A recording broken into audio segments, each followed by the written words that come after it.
damos la bienvenida a Comprensión de los Tiempos Actuales y hoy tenemos el privilegio de tener al pastor Arturo Andrade y vamos a ver el tema de teología, vamos a aprender un poco más de Dios y nos encanta cómo el pastor Arturo trae la palabra. Entonces vamos a orar y comenzamos esta clase. Padre, te damos gracias por estas clases que tenemos, gracias por el privilegio que nos das por podernos reunir de diferentes partes del mundo, Señor, y aprender más de ti, Señor. Padre, pedimos que toda palabra sea guardada en nuestros corazones y que tú seas revelándote más y más a nuestras vidas. Te lo pedimos que bendigas al pastor Arturo, a su familia y que bendigas estos tiempos. En el nombre de Jesús, amén. Bueno, pastor Arturo, le damos la bienvenida. La clase es toda suya. Pues muchísimas gracias, María Inés. Muchas gracias por este tiempo, este espacio acá en Comprensión de los Tiempos, temas relevantes, la doctrina en la práctica.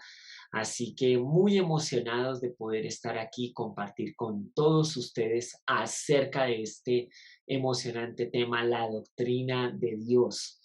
Para este tema, por supuesto, usted necesita descargar las notas, pues básicamente necesitamos la Biblia para poder comenzar y también recordar que estamos adelantando las doctrinas con este tesoro que se llama Fundamentos de Teología Pentecostal, este libro legado de la Iglesia Cuadrangular a todo el mundo cristiano pentecostal y del cual nosotros somos parte de esta historia. Entonces, de ahí estamos tomando en los principios, la verdad, los conceptos para poder explicarte acerca de las doctrinas. Ya en esta ocasión, la teología, la doctrina de Dios. Así que, pues ya oramos y ya vamos a comenzar. Quiero mostrarte esta cita con la que quiero comenzar aquí con C.S. Lewis. Si no estudias teología, esto no querrá decir que no tengas ideas acerca de Dios, sino que tendrás muchas equivocadas. El ser humano parece que de una u otra manera está tratando de entender las cosas acerca de Dios. Y entonces muy bien lo dice este señor Lewis, que realmente al estudiar la teología vamos es a afinar, vamos es a tomar las ideas correctas acerca de Dios cuando nos vamos a la Biblia, que es lo revelado de nuestro Dios. Hay una cita bíblica en Hechos 17 que dice, Él es el Dios que hizo el mundo y todo lo que hay en él, ya que es el Señor del cielo y de la tierra. No vive en templos hechos por hombres y las manos humanas no pueden servirlo, porque Él no tiene ninguna necesidad. Él es quien da vida y aliento a todo y satisface cada necesidad. De un solo hombre creó todas las naciones de toda la tierra. De antemano decidió cuándo se levantarían y cuándo caerían y determinó los límites de cada una. Su propósito era que las naciones buscaran a Dios y quizás acercándose a tientas lo encontraran. Aunque Él no está lejos de ninguno de nosotros, pues en Él vivimos, nos movemos y existimos. Maravillosa cita bíblica que nos muestra la grandeza, la majestad, el dominio que Dios tiene sobre todo. Así que el estudio de la teología es de gran importancia. Tiene un valor alto en el hombre. Dios es la fuente de la vida y sustento. Así que las palabras del apóstol Pablo siguen hoy realmente retumbando, así como cuando se las dijo allá a los atenienses para afirmar que toda existencia tiene su fuente en Dios y que Él no está lejos de ninguno de nosotros. Así que podríamos decir en una manera práctica, teología es el estudio de Dios y de las relaciones entre Dios y el universo. Es el estudio de doctrinas religiosas y asuntos de divinidad. Es en una forma específica o un sistema de estudio. Se pueden categorizar en tres. la teología. La teología natural, el estudio de Dios y cómo se ha revelado en el universo y en la naturaleza. Aquí vale la pena también decir que realmente Dios es infinitamente grande y sorprendente. Hace poco en Comprensión de los Tiempos tuvimos al pastor Fernando Écija con De verdad me conoces y fue maravilloso ver estos temas que usted puede consultar en la página del YouTube de Comprensión de los Tiempos. Pero es que es demasiado grande nuestro Dios. Y la verdad, lo que nosotros sabemos de Él es lo que nos ha revelado a través de la palabra de Dios, la Biblia, lo que Él mismo ha querido revelarnos a través de su palabra. Y aún así, realmente todavía en esta revelación estamos dando vueltas y aprendiendo cada día acerca de Él. Así que necesitamos también acercarnos al estudio de la palabra de Dios en lo que tiene que ver con Dios con gran humildad. Yo no creo que haya un ser humano que entienda, contenga, comprenda toda la revelación de Dios en la Biblia acerca de Él mismo. Sin embargo, de verdad que Dios ha querido revelarse para que nosotros sepamos quién es, qué quiere, cuál es su propósito. En la teología natural, entonces es el estudio de Dios y cómo se ha revelado en el universo y en la naturaleza. Pero también podemos también tener aquí la teología bíblica, el estudio de Dios y su revelación a nosotros en las escrituras. Entonces es cuando solamente usamos la Biblia y estudiamos acerca de Dios. Y por supuesto tenemos la teología sistemática. Este es el estudio sistematizado de Dios partiendo desde el razonamiento filosófico, la naturaleza y las sagradas escrituras. Esta es una manera muy especial de poder estudiar las doctrinas de una manera sistemática. Por supuesto, muy fundamentados en la Biblia. Aunque el creyente basa su conocimiento de Dios principalmente en las Sagradas Escrituras y la revelación de Dios a través de Jesucristo, Dios el Hijo, también se basa en la evidencia que procede del universo, en la naturaleza. Cualquier intento por estudiar a Dios y la verdad revelada en la Biblia tendrá la necesidad de tomar alguna forma de sistema, de poder organizar estos estudios y de esa forma irlos aprendiendo. Así que el término teología, podemos decir, vamos a estudiarlo en esta conferencia. Primero, reconociendo que no podemos abarcar todos, estos son cursos que pueden ir tan extensos como nosotros decidamos, pero en estas 3 noches estaremos hablando acerca de la naturaleza de Dios, sus nombres, atributos, obras, y bueno, eso es lo que estaremos mirando acá. Así que prepárate, vamos a entrar en este estudio de la teología sistemática. ¿Y qué es lo que se conoce de Dios? Lo que se conoce de Dios. Entonces, vamos a mirar. Es incomprensible. O sea, sabemos que es incomprensible lo que se conoce de Dios. Dios es infinito, incomprensible. ¿Cómo pueden los seres finitos tan limitados conocer a un Dios que es infinito e ilimitado? Pablo lo expresó a los romanos diciéndoles, oh profundidad de las riquezas de la sabiduría y de la ciencia de Dios, cuán insondables son sus juicios e inescrutables sus caminos. Obviamente no podemos comprender la plenitud de la naturaleza de Dios, ni tampoco podemos saber completamente todos sus planes y designios. Mantengámonos en esa humildad. Lo que se conoce de Dios muchas veces es incomprensible, pero no quiere decir que no pueda ser conocido. O sea, lo que se conoce de Dios es incomprensible, pero conocible. La escritura afirma que se puede conocer a Dios. Y si la Biblia lo dice, es porque nosotros podemos hacerlo. Dice así la Biblia en Hebreos capítulo 1. Dios, habiendo hablado muchas veces y de muchas maneras en otro tiempo a los padres por los profetas, en estos postreros días nos ha hablado por el Hijo, el cual, siendo el resplandor de su gloria y la imagen misma de su sustancia.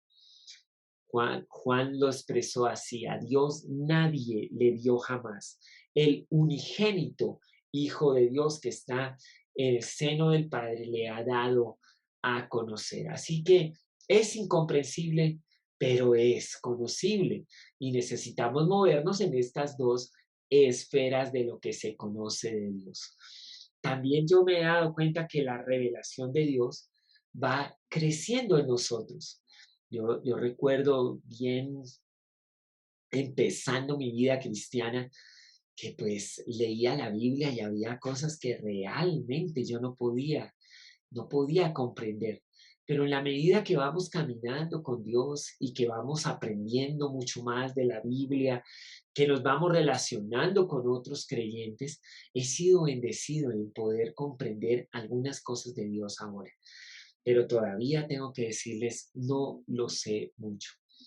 Aprendí esto increíblemente en una prédica de una mujer maestra de Biblia. Ella ya, cuando yo la conocí en esa prédica, ella tenía como, ya creo que pasando los 70 años. Ella se paró y lo primero que dijo es que ella enseñaba la Biblia desde que tenía como los 24 años, que se había vinculado a un seminario y enseñaba la Biblia de manera formal desde esa edad. O sea, llevaba como unos 50 años enseñando la palabra de Dios. Y lo siguiente que dice es: y ahora, solo ahora creo que estoy empezando a reconocer algunas cosas de Dios que por mucho tiempo habían sido como un velo para mí. Cuando dijo eso, y yo estaba completamente impresionado y pensaba: Dios mío, tanto tiempo leyendo, enseñando, estudiando, conversando la palabra de Dios, y hasta ahora se descubre como un velo para algunas cosas. ¿Cuánto nos falta, no?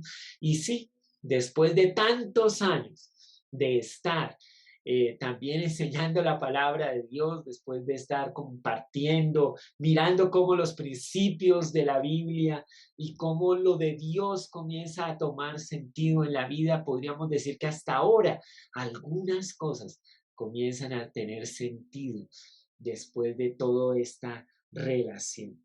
Así que vamos con humildad, vamos con sencillez, entremos en esta manera a aprender la doctrina, porque en nuestra vida, pues, la confraternidad, el servicio, la madurez y todas estas relaciones que Dios nos ha dado nos ayudan a comprender mucho más la teología.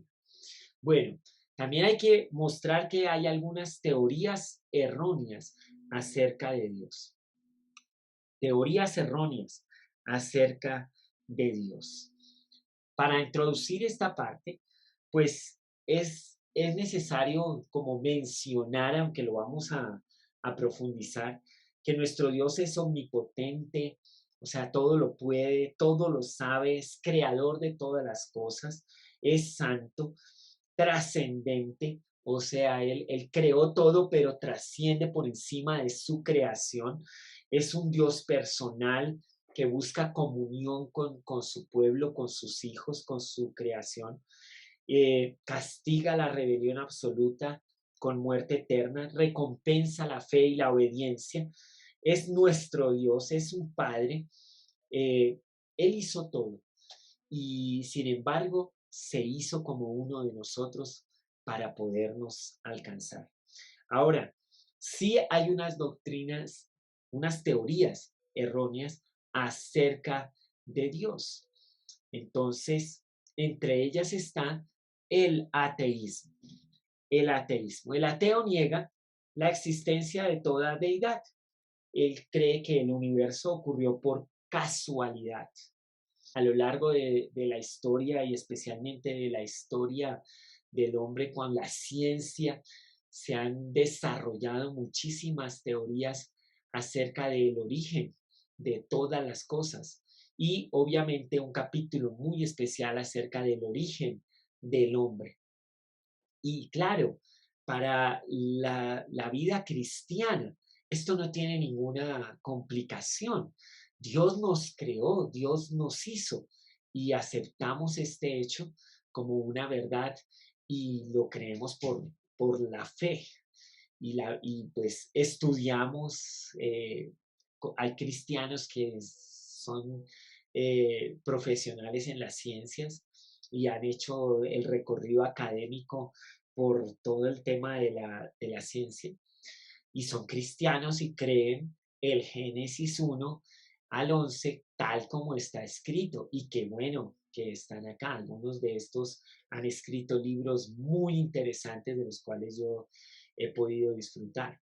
Pero si las personas no creen en Dios, o sea, se declaran ateos, que niegan la existencia de Dios y de todo lo sobrenatural y de todo lo que tuviera que ver con lo espiritual, pues entonces necesitan para explicar los orígenes un montón de teorías donde no aparezca Dios.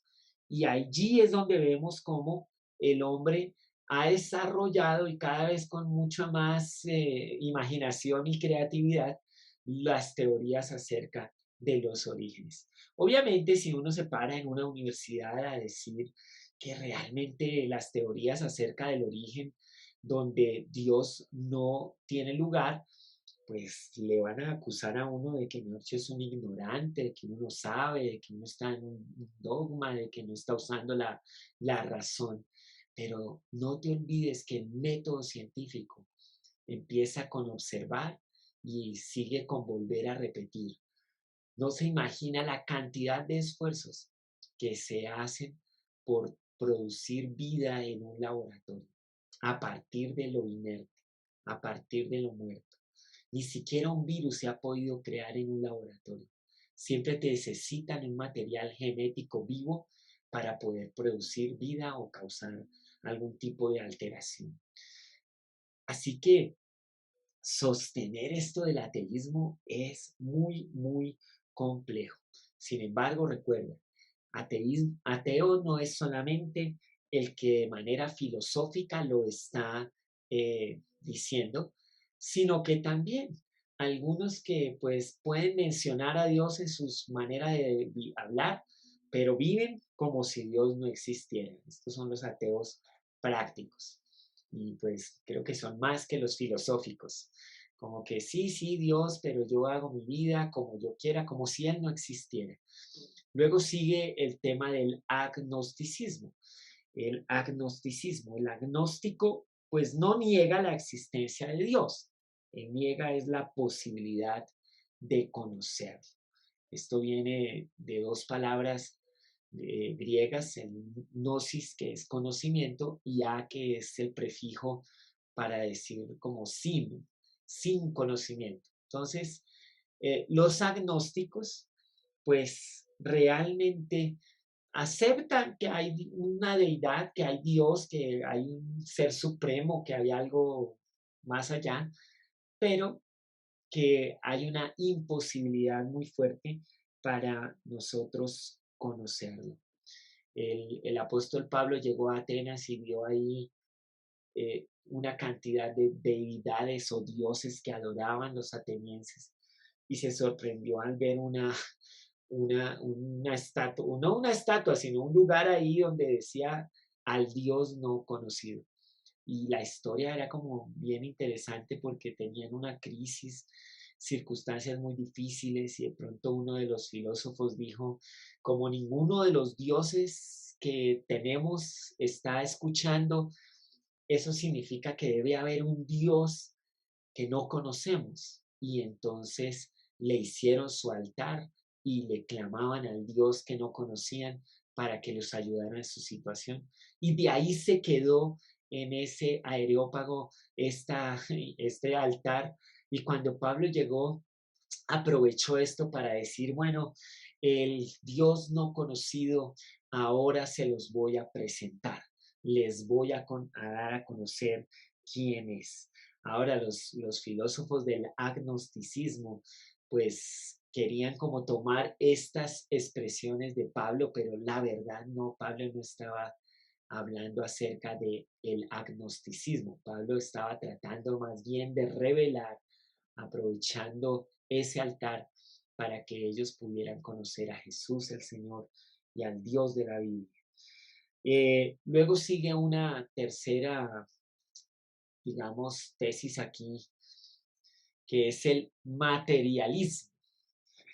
El materialismo es lo que niega la existencia del espíritu o de seres espirituales. Esta es como una teoría errónea acerca de Dios. Entonces aquí en el materialismo solamente, digamos, se reconoce como lo que se pueda tocar, lo físico, lo que de verdad pueda ser sensible a los sentidos humanos. Entonces el materialismo niega toda, digamos, realidad trascendente, no, pues para el materialista no hay cielo, ni infierno, ni vida después de la muerte, nada. Es todo lo que se tenga aquí. Mira que de todas las teorías esta pues toma cada vez más fuerza hacia nuestro lado del mundo, como que tenemos que tener cosas y tenerlas y disfrutarlas porque después ya no hay nada más, como si no hubiera algo que pasara después de que morimos. Así que esto está muy arraigado, el materialismo como filosofía. Luego sigue una que es el panteísmo. El panteísmo es principal tesis de la religión hinduista. El hinduismo es como la antítesis total del cristianismo.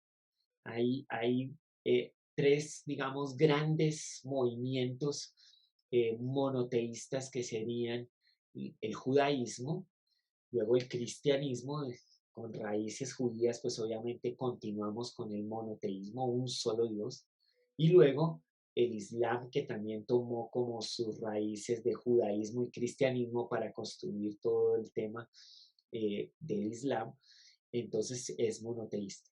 Tres grandes movimientos, muchísima gente en estos movimientos.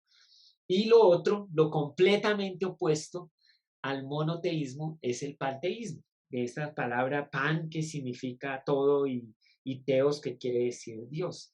Esto es que todo es Dios, todo, todo el universo, entonces el sol, la luna, los árboles, los animales, las personas, todo es Dios. Esto es el panteísmo. Y pues obviamente por eso es completamente antagónico al cristianismo.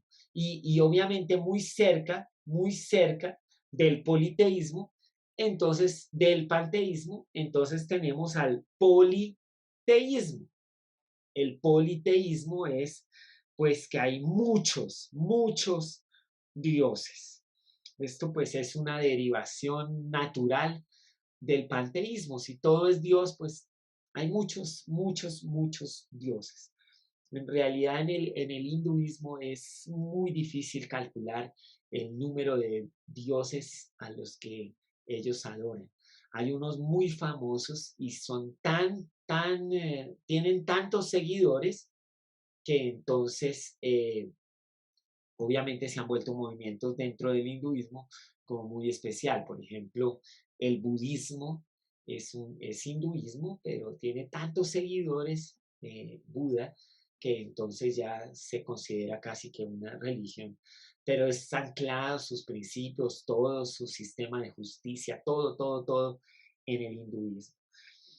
Luego vienen dos teorías erróneas acerca de Dios. Una es el deísmo, que viene del latín deus, que significa Dios. El deísta cree en un Dios trascendente pero ausente.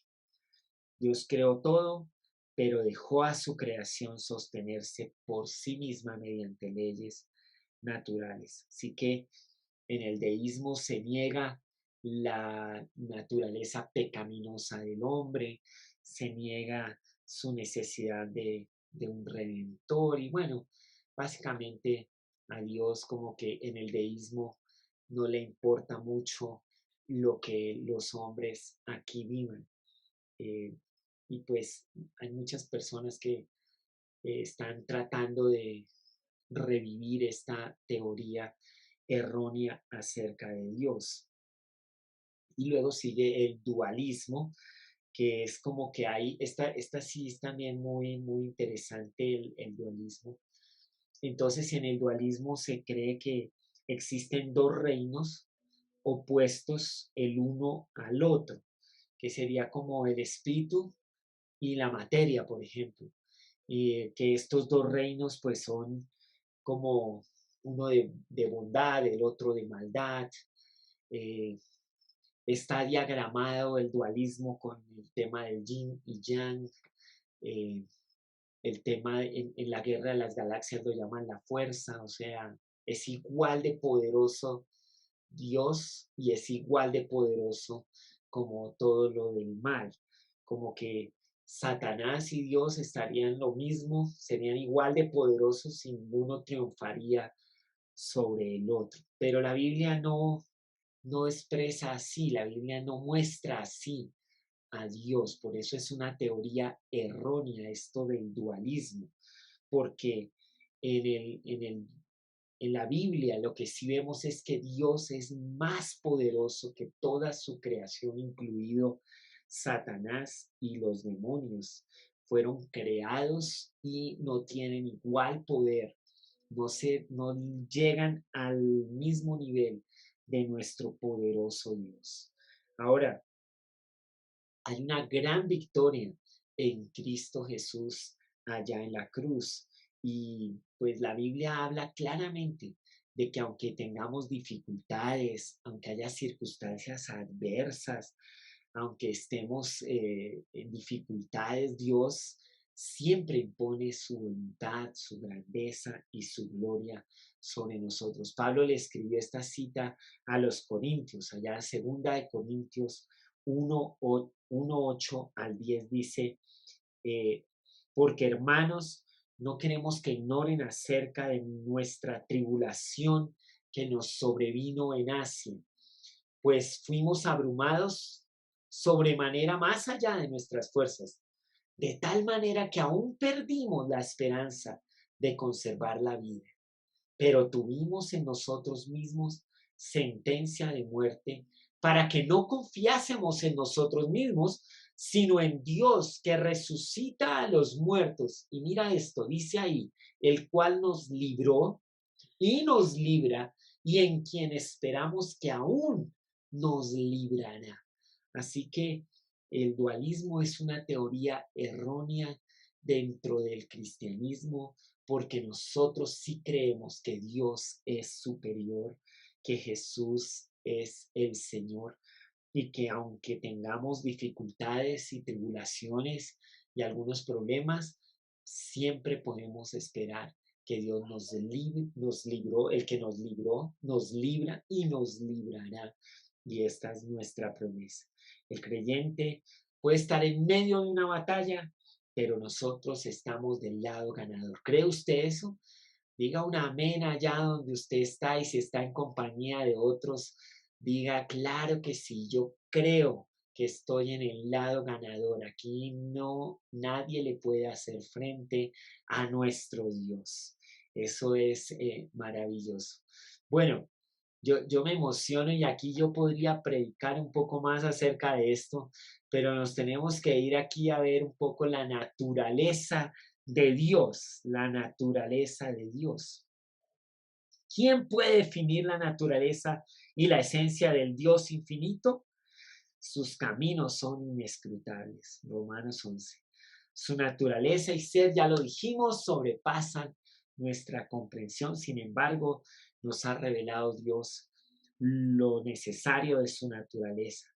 ¿Y por qué, digamos, Dios se ha querido revelar? Pues primero, para que nosotros podamos aceptar su regalo de redención y salvación. Y segundo, para que podamos servirle y adorarle de una manera mucho más buena. Es por eso importante el estudio de la teología, lo que tú crees, la manera como tú crees de Dios, es muy importante. La Biblia no nos da una sola definición comprensible de Dios. Salomón dijo, ni los cielos de los cielos te pueden contener. Así que no puede haber un párrafo, una oración, una sentencia que defina la naturaleza de Dios y básicamente no deberíamos intentarlo tampoco. Una definición teológica que sirve muy bien es una que sacó el Catecismo de Westminster. Dice, Dios es un espíritu infinito, eterno e invariable en su ser, sabiduría, poder, santidad, justicia, bondad y verdad. Así que de aquí podemos nosotros ver que Dios es espíritu. Dios es espíritu. Esto tiene dos aspectos, uno positivo y uno negativo. Lo afirma la escritura. Dios es espíritu. Quiere decir que no puede ser limitado a un cuerpo físico, no puede ser limitado a dimensiones de espacio y tiempo, es invisible. La Biblia dice varias veces a Dios nadie lo vio jamás. El unigénito Hijo que está en el seno del Padre, Él le ha dado a conocer, Dios es espíritu. Por eso también podemos decir que donde dos o tres se reúnen en su nombre, Él está allí con ellos. Por eso también podemos creer que Él no nos dejará ni nos desamparará.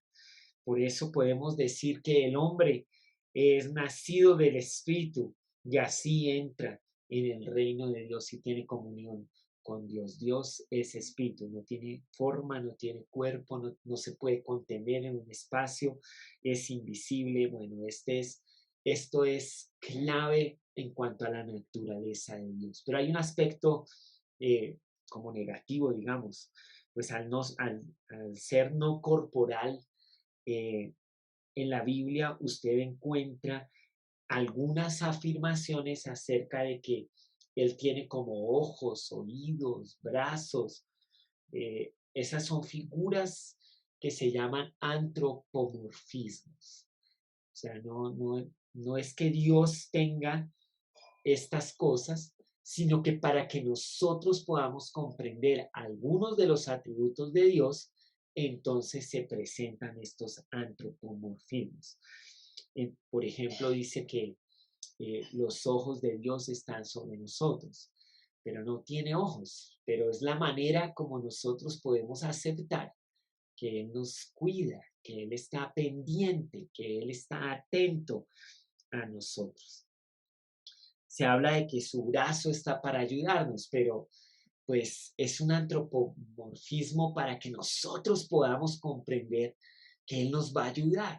Si no tuviéramos este tipo de imágenes como que nos ayudan a nosotros, sería difícil poder comprender mejor algunos de los atributos, propósitos y anhelos de nuestro Dios con respecto a nuestras vidas. Así que Dios es espíritu, pero la Biblia se refiere a él con algunas figuras materiales y algunas partes de los hombres o miembros humanos para que nosotros podamos comprender mejor sus atributos y sus propósitos.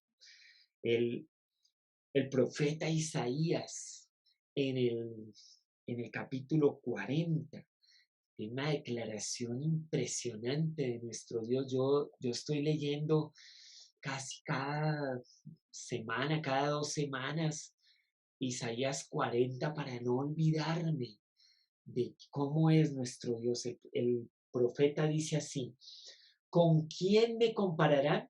¿Quién es igual a mí? Pregunta el santo. Levanten la mirada a los cielos. ¿Quién creó todas las estrellas?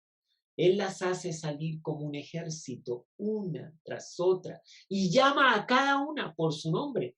A causa de su gran poder y su incomparable fuerza, no se pierde ni una de ellas. Oh Jacob, ¿cómo puedes decir que el Señor no ve tus dificultades? Oh Israel, ¿cómo puedes decir que Dios no toma en cuenta tus derechos? ¿Acaso nunca han oído? ¿Nunca han entendido? El Señor es el Dios eterno, el creador de toda la tierra. El Espíritu eterno no necesita ojos para ver tu necesidad, ni tampoco se fatiga en su labor redentora. Así que es solo una ayuda para nosotros. También hay un número significativo de casos en la Biblia en donde Dios aparece en forma visible. Por ejemplo, cuando habla con Abraham y le asegura que ya viene el hijo prometido. Entonces, estas apariciones se llaman teofanías. Muy importante que dentro de la teología nosotros aprendamos que hay unas apariciones de nuestro Dios en el Antiguo Testamento y estas se llaman teofanías, o sea, Dios se aparece. Ellas, sin embargo, pues no contradicen la naturaleza espiritual de Dios. Qué maravilloso es que Dios el Hijo tomó forma humana sobre sí mismo y se convirtió así en nuestro redentor, nuestro sumo sacerdote, nuestro rey. Eh, Felipe le dijo al Señor, muéstranos al Padre y nos basta. Jesús le dijo, el que me ha visto a mí, ha visto al Padre. Pablo dice que seres espirituales pueden tener cuerpos espirituales. Y después de la resurrección, Jesús tuvo un cuerpo espiritual, un cuerpo glorificado. Bueno, es algo que todavía no procesamos muy bien. Yo generalmente cuando hablamos de la resurrección de Jesús, siempre le doy una mirada a esos versículos donde Jesús está resucitado con su cuerpo glorificado y todavía hay cosas que no puedo entender muy bien de cómo será ese cuerpo. Tenía las marcas, ¿no? Del que fue el cuerpo que fue a la cruz, pero un cuerpo completamente restaurado y es la promesa que tendremos uno similar. Bueno, es maravilloso esto. Así que Dios es espíritu y nosotros necesitamos comprender esto desde esos dos aspectos. Aspecto positivo, que Él no tiene una forma, no puede ser contenido en tiempo, espacio, lugar, bueno, pero también una forma como negativa en el sentido de que la Biblia lo muestra apareciendo como una persona y se refiere a él con muchísimos antropomorfismos e incluso también habla de cosas como las plumas, por ejemplo el Salmo 91 muy famoso, con sus plumas te cubrirán, no es que Dios no tiene plumas, no se le olvide eso, Él es espíritu, sino que habla así como para que esas imágenes nos ayuden a relacionarnos con Él. Y Dios, pero Dios también es personal. En cuanto a la naturaleza de Dios, Él es personal.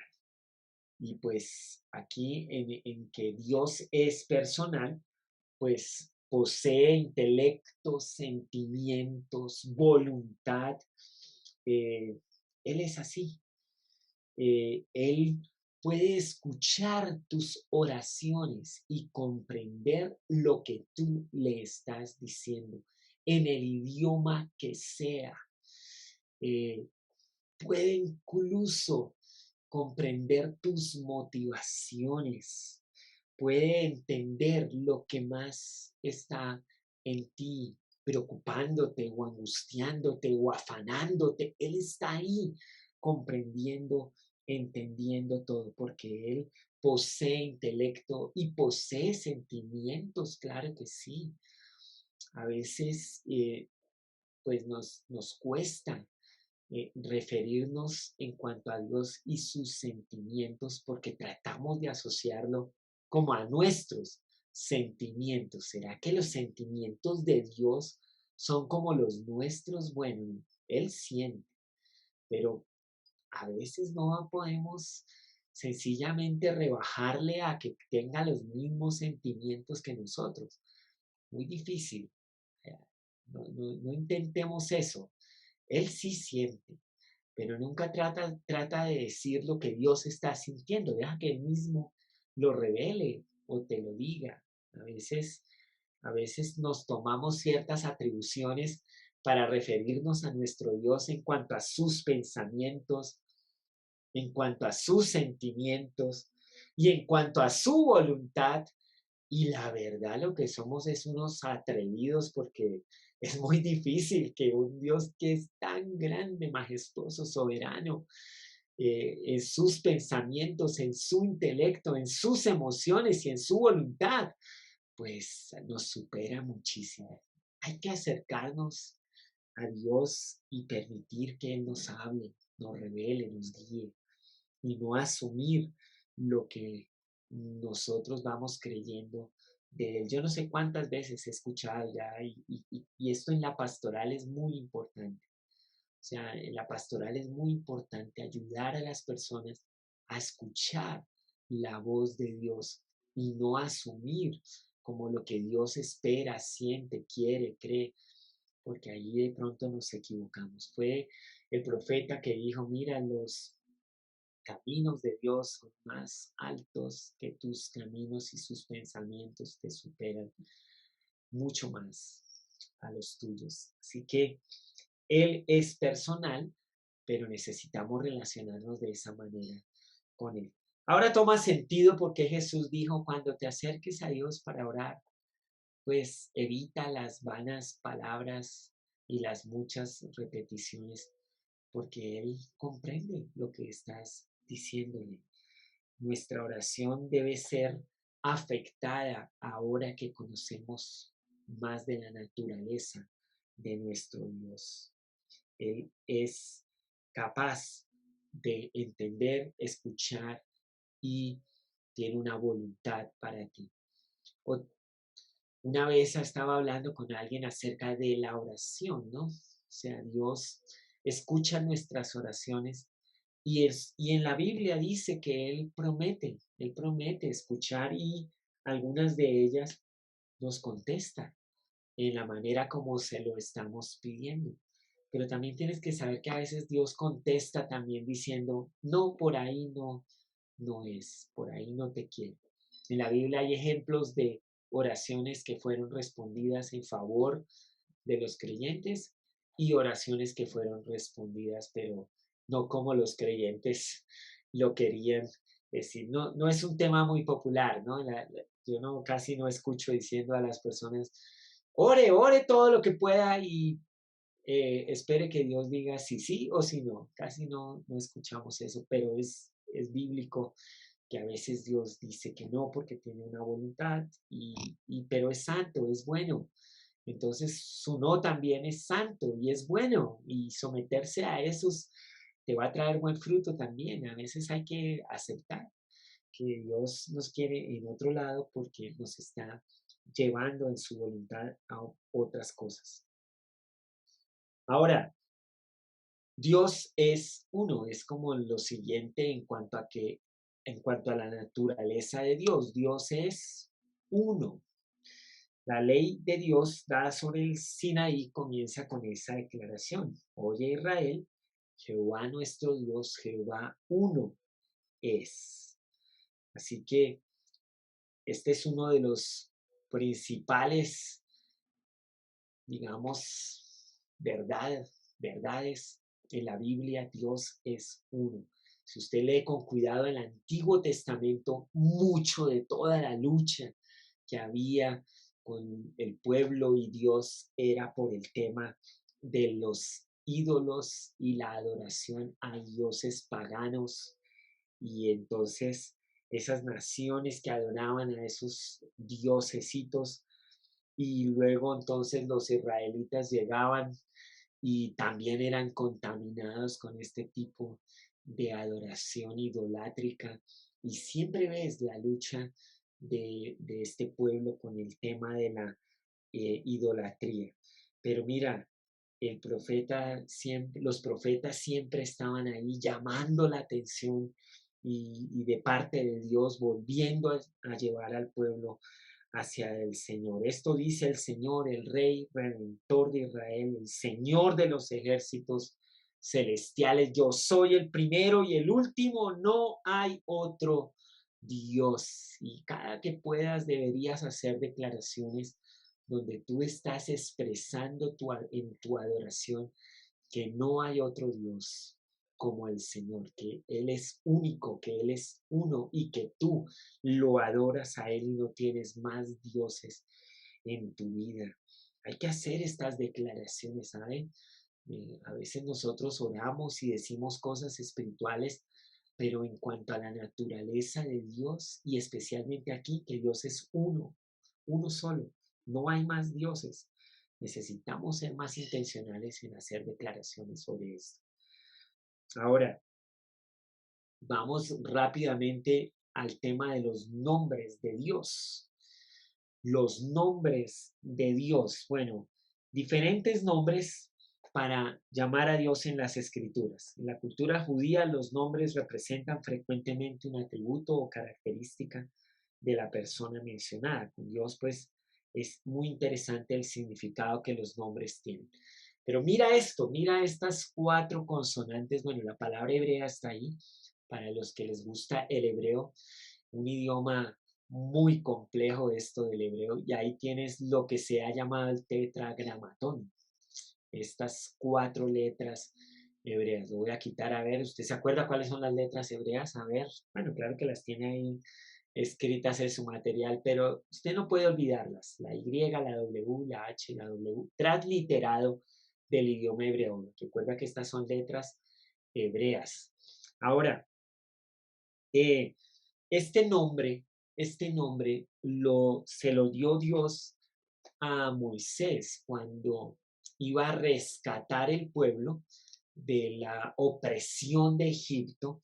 Entonces Moisés le pregunta, bueno, y cuando me digan quién me está enviando a rescatarlos, ¿qué les voy a decir? Y entonces ahí Dios le revela a Moisés su nombre, y este nombre es un nombre personal, es un nombre personal.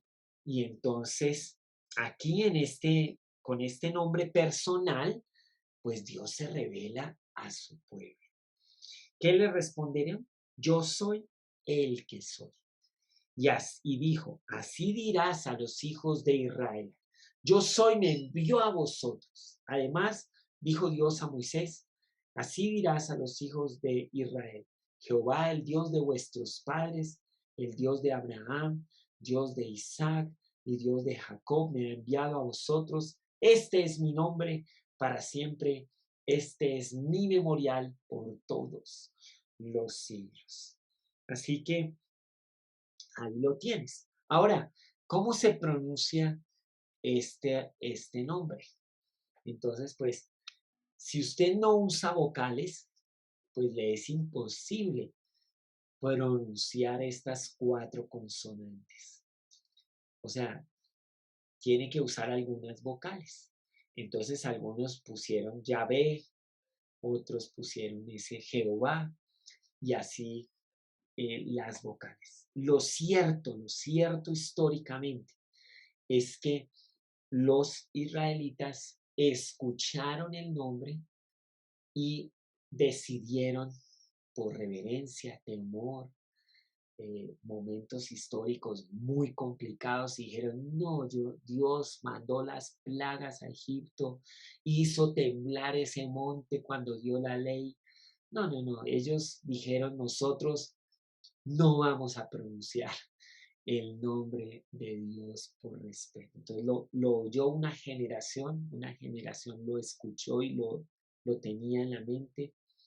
Las palabras hebreas se memorizan, esta palabra la tenían en su mente, pero se negaron a repetirla. Entonces la siguiente generación ya no supo cómo se pronunciaba el nombre de Dios.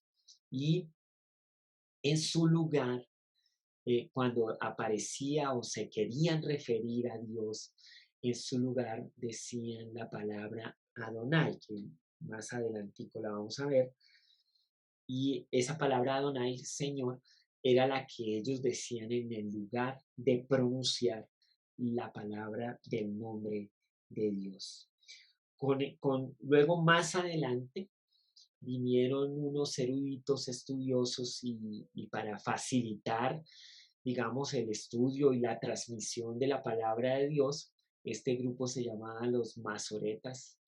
Ellos decidieron a cada palabra hebrea, puras consonantes, ponerle su sistema de vocales como se pronunciaba. Entonces, para no perder la tradición de las palabras, pusieron las vocales y ponían los punticos, el sistema masorético, pero en la palabra, en el nombre de Dios, también la dificultad, ellos pusieron las vocales de Adonai porque definitivamente no lo iban a decir. De ahí que entonces cuando se hicieron las traducciones al castellano, algunos tradujeron como Jehová por las vocales de Adonai y otros tradujeron como Yahvé, pero la verdad, hoy en día no sabemos cómo se dice el nombre de Dios. Algunos traductores entonces optaron por poner la palabra Señor en letra mayúscula y como inclinado para que tú sepas que ahí va el tetragramatón, las 4 vocales que son eh, generalmente las que están ahí. Bueno, ahora vienen los nombres compuestos. Entonces, mira, estos 5 nombres, hay muchos más, pero solamente hoy vamos a hablar de estos 5 porque si no, no nos alcanza el tiempo. Y usted en su material, en los materiales de Fundamentos de Teología Pentecostal puede encontrar muchos más de los nombres de Dios. Ahí tenemos a Jehová Elohim, Jehová Jireh, Jehová Rafa, Jehová Shalom, Jehová Ra. Entonces los vamos a ir mirando. Jehová Elohim él habla aquí, estos son los orígenes de los cielos y de la tierra cuando fueron creados el día que Jehová Elohim hizo la tierra y los cielos. En Génesis 2:4. Este nombre identifica a Dios con la creación de todas las cosas. El Dios trino de la creación es también el redentor de su pueblo. Luego vemos Jehová Jireh, y llamó a Abraham el nombre de aquel lugar, Jehová proveerá. Jehová Jireh, por tanto se dice hoy, en el monte de Jehová será provisto. Dios proveyó un sustituto para Isaac, para que él pudiera ser libre. De la misma manera, Dios ha provisto para nosotros y para siempre un sustituto. Entonces vamos a mirarlo para que lo escribas ahí. Jehová Jireh, Dios proveerá. Bueno, y también cuando vayas viendo esto, Jehová Elohim, él es creador, dueño de todo, señor de todo. Jireh, él es proveedor, pero sobre todo él te proveyó un salvador. Jehová Rafa. Y dijo, si oyeres atentamente la voz de Jehová tu Dios, hicieres lo recto delante de sus ojos, y dieres oído a sus mandamientos, y guardares todos sus estatutos, ninguna enfermedad de la que envié a los egipcios, te enviaré a ti, porque yo soy Jehová, tu sanador. Esta expresión ahí donde está Jehová Rafa, tu sanador. Aquí una relación personal con nosotros. Promete que haya sanidad. Y esto es en el Antiguo Testamento, imagínate, todos desde allá viene el tema de la sanidad. Jehová Shalom, y edificó allí Gedeón altar a Jehová y lo llamó Jehová Shalom. Jehová es paz. Cuando Dios estaba llamando a Gedeón a dirigir a Israel a la victoria sobre los madianitas, un ángel se le apareció, llevó a cabo un milagro y ahora entonces él dijo, él es Jehová Shalom, él es paz. Y Jehová Ra, Jehová es mi pastor, nada me faltará. Esta sale del Salmo 23, que muchos tenemos memorizado. Jehová es mi pastor, nada me faltará. Para Israel era de consuelo pensar en Dios como el pastor que los cuidaba, que los llevaba a delicados pastos. Bueno, Jesús dijo, yo soy el buen pastor da su vida por las ovejas. Pedro dijo, y cuando aparezca el príncipe de los pastores, recibiremos la corona incorruptible de gloria. Así que él tiene estos nombres, Elohim, Jireh, Rafa, Shalom, Ra.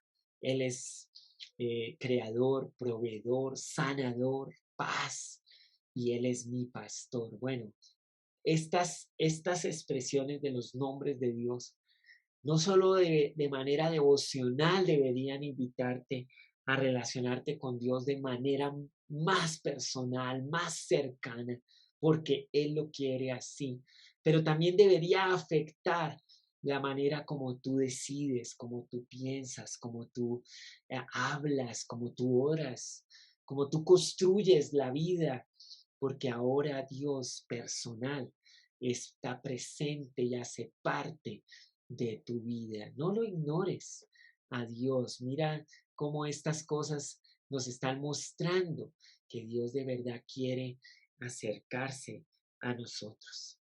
Bueno, otro de los nombres de Dios es Elohim. Es plural, Elohim es plural y Eloah es singular. Es el primer nombre utilizado en la escritura para describir a Dios. En el principio creó Elohim los cielos y la tierra. Este nombre es usado alrededor de 2500 veces en el Antiguo Testamento y la raíz de su significado probablemente es el fuerte y poderoso. Así comienza la Biblia, comienza de una vez presentándonos a Dios con esta expresión Elohim. Y pues deberías tener por lo menos memorizado el primer versículo de la Biblia, dos versículos que deberías memorizar, ¿no? Juan 3:16, que ya varios se lo saben, y el Génesis 1:1, cómo empieza la Biblia, ¿no? Yo lo tengo memorizado en 3 versiones, ahora que tenemos las versiones en español. La Reina Valera del 60, en el principio creó Dios los cielos y la tierra, Elohim. La nueva versión internacional, Dios en el principio creó los cielos y la tierra. Y la nueva traducción viviente, en el principio Dios creó los cielos y la tierra. 3 versiones para el mismo versículo. Fácil, ¿no? Deberíamos hacer siempre esfuerzo por estar memorizando la palabra de Dios. Luego viene otra parte que es solo la expresión Él, para referirse a poderoso, a fuerte, un nombre muy antiguo, probablemente relacionado en su origen a Elohim y Eloah. Pues los eruditos no están muy de acuerdo en toda esta construcción de la palabra él. Idiomas semitas se requiere mucho estudio de lingüística y eruditos profundizando para ver este significado. Pero en la Biblia generalmente se refiere al verdadero Dios de Israel. Él, como nombre divino, no aparece frecuentemente solo, casi siempre está en composición con otros términos. Y entonces aquí miras, aquí está el Elión, para hablar de el Altísimo. Este significa el Altísimo. Luego tienes otro que es muy interesante, el Shaddai, que significa el Dios todopoderoso Dios, el Shaddai. Ahora, aquí deberíamos detenernos un momento porque, pues, imagínense, este aparece en la Biblia cuando Abraham ya pasaba los 90 años, se le aparece ahí el ángel y le dice, yo soy el Dios todopoderoso, el Shaddai, anda delante de mí y sé perfecto. Ahí está, Génesis 17:1. En la forma compuesta de El Shaddai se encuentra 7 veces.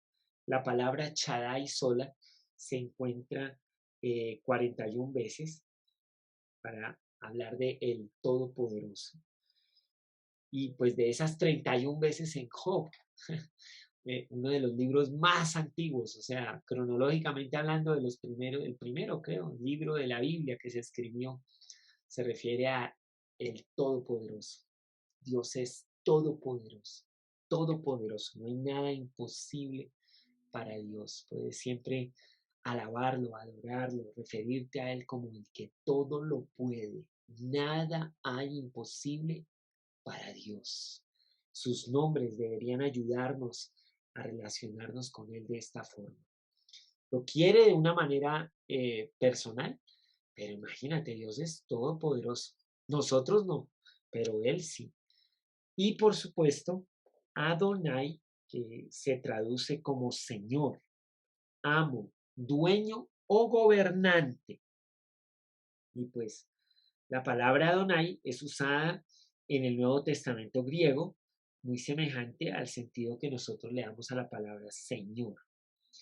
Y pues este nombre no, pues no era solo como un título, ¿no? Sino que tenía una acción, el Señor, el dueño, el amo, el gobernante.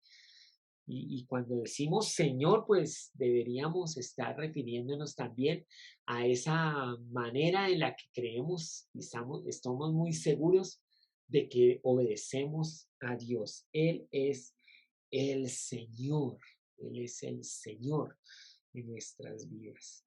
Y bueno, no podíamos quedarnos del Nuevo Testamento. En el Nuevo Testamento tenemos estos tres nombres para hacer referencia a Dios. Nombres de Dios en el Nuevo Testamento.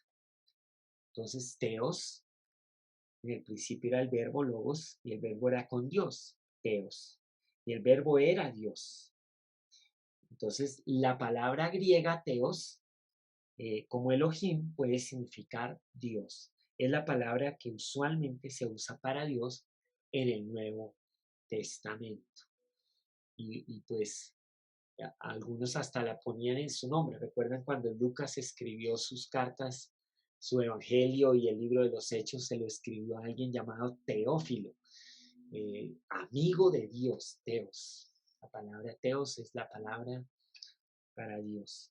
Tenían otra palabra, la palabra curios, y toda lengua confiese que Jesucristo es el Señor, el Kyrios, para gloria de Dios, Teos, y del Padre, Pater, la otra palabra. En ese texto se encuentran las tres expresiones en Filipenses 2:11. Y toda lengua confiese que Jesús es el Kyrios, para gloria de Teos, Padre, Pater. Los tres nombres divinos del Nuevo Testamento son mencionados en este versículo. Kyrios es como Adonai en el Antiguo Testamento. Señor, tenía connotaciones históricas muy fuertes. Cuando en el primer siglo pues se referían al Kyrios, sabían exactamente que eso significaba sumisión, obediencia. Tocaba hacer lo que ese Señor decía. Y por supuesto, Pater para referirse a Dios también en el Nuevo Testamento. Pater. Vosotros pues oraréis así: Padre, Pater nuestro que está en los cielos, santificado sea tu nombre. También habéis recibido el espíritu de adopción por el cual clamamos: Abba, Pater. Abba, la palabra aramea para padre, fue la palabra que Jesús usó en la oración en el jardín de Getsemaní. Y pues qué privilegio que por la obra redentora de Dios podemos llamar al omnipotente, al todopoderoso Dios, lo podemos llamar Padre, lo podemos llamar Padre Celestial. Y podemos decir Abba. Abba, una palabra aramea. Mira que hay algunas palabras que no tienen traducción o los traductores no las han hecho. Se han quedado en la Biblia, como la palabra Abba, que denotaba una confianza total, en esta relación entre el Padre y el Hijo. Una intimidad tal que podían relacionar, que se podía denotar con esta palabra Abba. Así que tú puedes llamar a Dios no solamente Teos, no solamente Kyrios, o sea, Dios, Señor, sino que también le puedes decir Padre. Qué privilegio. Y este es como el nuevo pacto que tenemos en Jesús. En el Antiguo Testamento, pues las expresiones para referirse a Dios y experimentarlo de manera personal, pues no eran tan fácil. Eso sí es cierto, o sea, tocaba a través del tabernáculo, el templo, a través del sacerdote o sumo sacerdote, a través de sacrificio, a través del profeta. Era difícil relacionarse con Dios, aunque la revelación de sus nombres ya denotaba un interés de Dios porque fuéramos en una relación personal. Pero en el Nuevo Testamento ya tenemos el privilegio de poder acercarnos a Dios sin intermediación, de podernos acercar sin ningún tipo de sacrificio, sí, podemos acercarnos en todo momento, en cualquier lugar, a cualquier hora, donde sea que nosotros estemos, en cualquier posición. O sea, es impresionante lo que Dios ha querido hacer con nosotros, de revelarse y relacionarse de una manera tan íntima y tan personal con cada uno de nosotros. Y sin embargo, esto no le debe quitar a Dios digamos, su lugar en nuestra relación. O sea, la intimidad, la confianza, la cercanía, lo personal, no debería hacernos perder de vista que nuestro Dios es soberano, grande, todopoderoso, Señor del cielo y de la tierra, más inteligente, mucho más grande que cualquiera de los hombres. Y eso siempre debería marcar nuestra relación con Él. ¿Cómo te parece esto? ¿Puedes abrazar a Dios, pero nunca perder de vista que Él es todopoderoso, Señor del cielo y de la tierra? Puedes experimentar su cercanía, su voluntad, pero no puedes dejar de lado que Él es superior en todo sentido y mucho más que lo que tú puedas imaginar. Y por supuesto, aún con todas tus habilidades y dones y talentos y capacidades y con todos los logros y toda la academia que tienes en ti, aún así Dios es mucho más, pero mucho más que lo que cualquier ser humano pudiera tener en sí mismo. Y sobre esa base, o sea, tenemos que maravillarnos. O sea, puedo decirle Padre, puedo adorarlo y al mismo tiempo puedo experimentar su grandeza, su poder. Bueno, estos son los pensamientos que nos deben hacer maravillar y nos deben invitar a la adoración a nuestro Dios. El salmista lo dijo bien: cuando veo las estrellas, cuando veo la obra que tú has hecho, me pregunto, ¿qué es el hombre para que tengas de él memoria? Pero sí, a Dios le ha placido, ha querido que nosotros nos acerquemos a Él. Hizo todo lo posible para abrir el camino y te acerques a Él. Así que tenemos que adorarlo, tenemos que exaltarlo. Acompáñeme en una oración de alabanza, gratitud, adoración. Y pues si puedes usar uno de los nombres de Dios que hoy estuvimos mirando acá, pues aprovéchate de eso. Tal vez a ti te pareció más interesante o digamos, te tocó esto de que Dios es el Todopoderoso, o alguno dice, no, me gustó mucho esto de que la Biblia revela, Él mismo se revela como el proveedor o el sanador o mi paz o mi pastor. Bueno, no sé cuál de estos, pero ¿por qué no cierras tus ojos ahí donde estás y te relacionas con uno de estos nombres de Dios y le dices a Él lo que piensas acerca de esto, acerca de Él? y le muestras que realmente tú estás acá sometido, adorando a su nombre. Señor y Padre, gracias por el privilegio y la gran oportunidad de poder conocerte a ti y de poder crecer en este conocimiento a través de lo que has revelado en tu palabra. Yo soy el primero en declararme muchas veces el que menos conozco, el que menos sé, pero sí sé acerca de ti porque tú lo has querido y me has revelado en tu palabra en estos tiempos.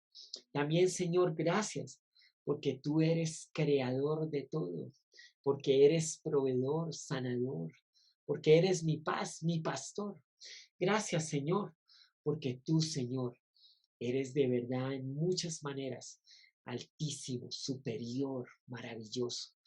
Eres el Todopoderoso y no hay nada que escape a tu soberanía y a tu majestad, Señor Adonai.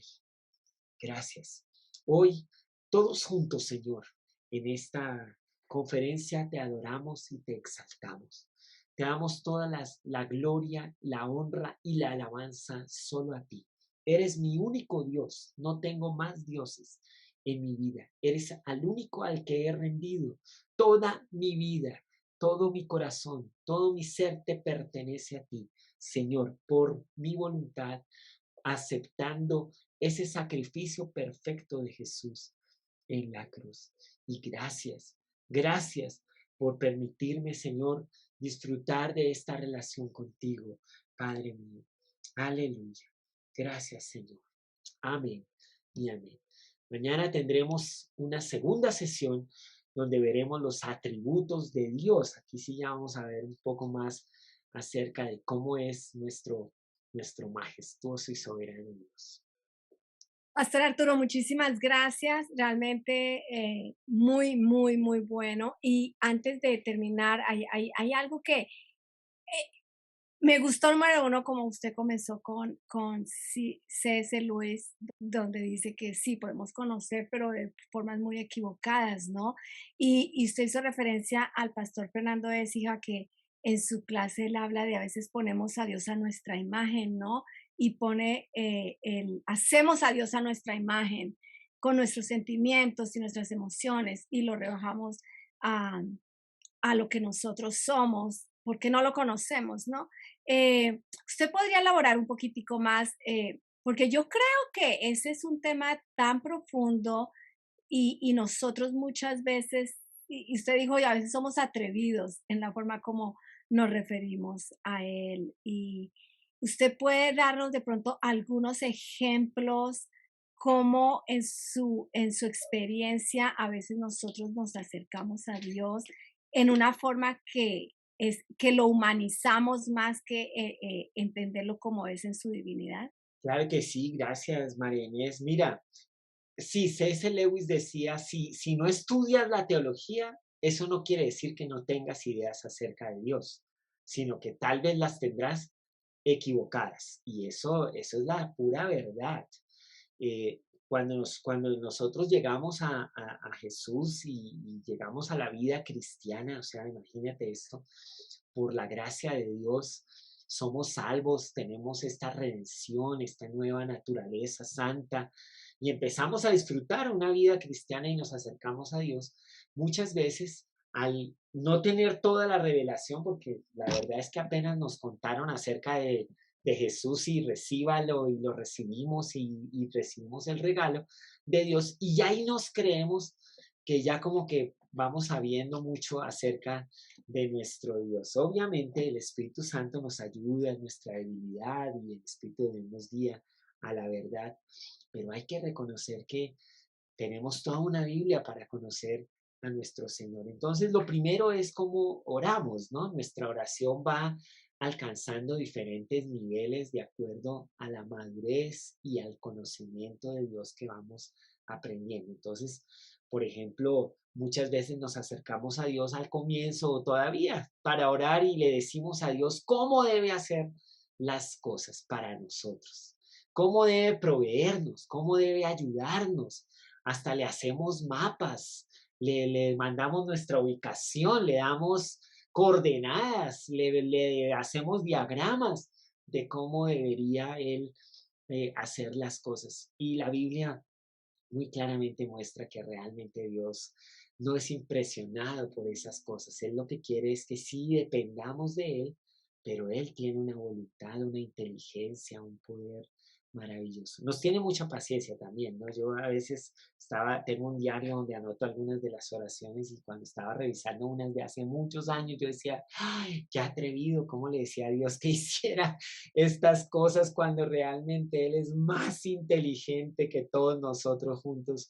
Yo creo que ahí es una de las primeras cosas que debe ser afectada con la teología, ¿no?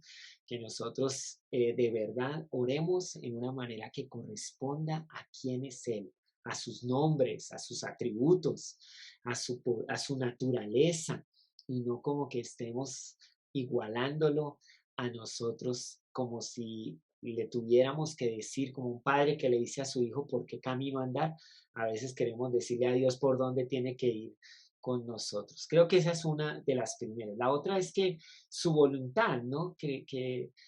Hay una historia en el profeta Isaías con un rey que se llamaba Usías, muy, muy poderoso, este rey, muy grande, muy usado por Dios. Y dice la escritura claramente que cuando él fue grande, esto fue su ruina porque se enorgulleció. ¿Y cuál es el punto? El punto que Isaías presenta es que Usías pensó que Dios estaba a su servicio y no que él estaba al servicio de un Dios soberano sobre las naciones. Y yo creo que esa es una segunda cosa que nos pasa muy frecuentemente. A veces creemos que Dios existe y tiene propósito para servirnos a nosotros. Y creo que esto es de lo más equivocado que pudiéramos nosotros creer en cuanto a la teología. Es completamente al contrario. Fuimos creados para la gloria de Dios. Fuimos hechos para servirlo y adorarlo. Yo existo para la gloria de Dios. Por eso me gusta que de las 5 solas que resumen la reforma, la última es Soli Deo Gloria. Todo debe ser para la gloria de Dios. Si Él me regaló la salvación, es para su gloria. Si Él se acerca y habla conmigo y me muestra su voluntad, es porque yo voy a adorarlo con todo mi corazón. Soli Deo Gloria.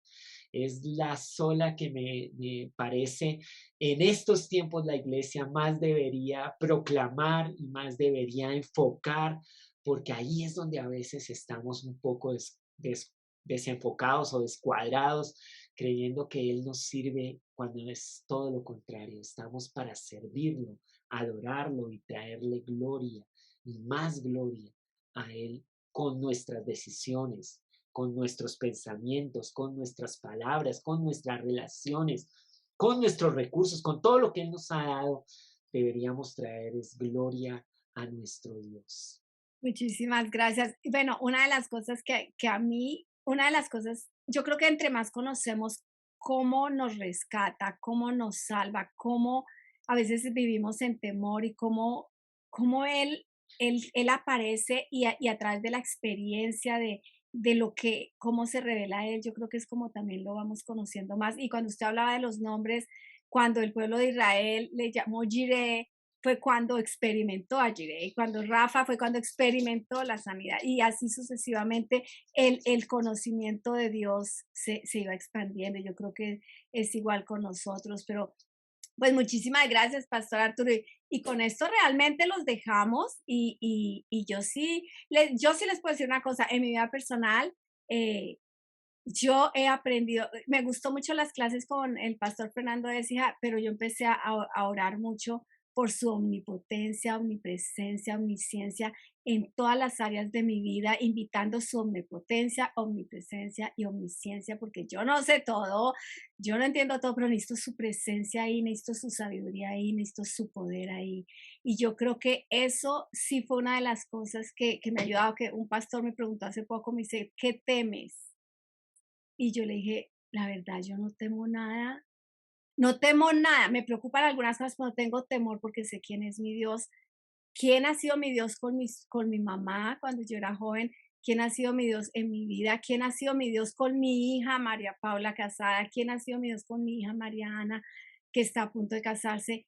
Y por todo lo que él ha hecho, yo sé quién es él y quién y sus promesas siguen adelante. Entonces, yo creo que sí es importante siempre reconocer quién es él, quién ha sido él en la Biblia y quién ha sido él para nosotros y rescatar eso, ¿no? Así es, María Inés, muy, muy interesante. Y no, este solo es un barniz. La verdad es que Dios no espera que sea solamente como un conocimiento puramente intelectual, una teología sistemática, muy organizada. Yo creo que estos principios deben afectar nuestra vida de tal manera que la teología se vuelva es caminante con nosotros en cada momento de nuestras vidas. No, lo acabas de decir muy, muy bien. Pues bueno, muchísimas gracias, Pastor Arturo. Realmente vamos a seguir conociendo al Señor por la experiencia. Estas son herramientas que Dios nos está dando para que sigamos experimentando quién es Él y que Él siga siendo revelado a nosotros. Entonces, nos vemos en la próxima clase. Que el Señor los bendiga.